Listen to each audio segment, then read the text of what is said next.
Bloomberg billionaire index के मुताबिक 25 जनवरी से अडानी की व्यक्तिगत संपत्ति में लगभग 41 अरब बिलियन डॉलर की गिरावट आई है।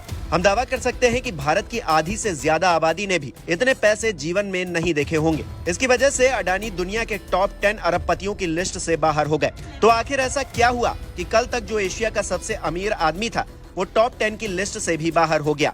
वजह हिंडनबर्ग की रिपोर्ट है। चलिए आपको बताते हैं कि कैसे 5 सेशन में अडानी ने एशिया का सबसे अमीर होने का ताज गंवा दिया।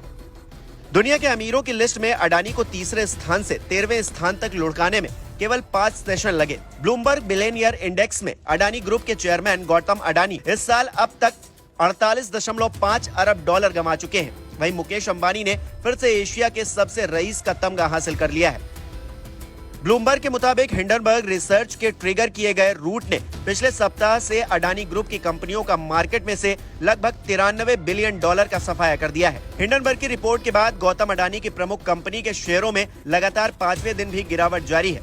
अडानी एंटरप्राइजेस बुधवार को 27% गिर गया, जबकि अडानी ग्रुप के 9 दूसरे स्टॉक 3 से 18% के बीच गिर गए। ब्लूमबर्ग के आंकड़ों पर नजर डालें तो 25 जनवरी को गौतम अडानी की कुल संपत्ति 113 अरब डॉलर थी। 26 जनवरी को छुट्टी थी, इसलिए इसमें कोई बदलाव नहीं हुआ। 27 जनवरी को घरेलू बाजार खुलते ही अडानी ग्रुप के स्टॉक गिरने लगे। इसका असर अडानी की संपत्ति पर पड़ा और उनकी नेटवर्थ 92.7 अरब डॉलर रह गई। 30 जनवरी को फिर बाजार खुला और अडानी की दौलत घटकर 84.4 अरब डॉलर रह गई। इसके बाद 31 जनवरी को थोड़ा सुधार हुआ और नेटवर्थ 84.5 अरब डॉलर पर पहुंच गई। इसके बाद 1 फरवरी को अडानी ग्रुप के शेयर हिंडनबर्ग के बवंडर में उड़ गए। संपत्ति घटकर 72.1 अरब डॉलर रह गई। दरअसल 25 जनवरी को भारतीय बाजार खुलने से पहले अमेरिका की short selling firm Hindenburg research ने अडानी ग्रुप पर स्टॉक हेरफेर और धोखाधड़ी की रिपोर्ट पेश की थी, जिससे पूरी दुनिया में बवाल मच गया।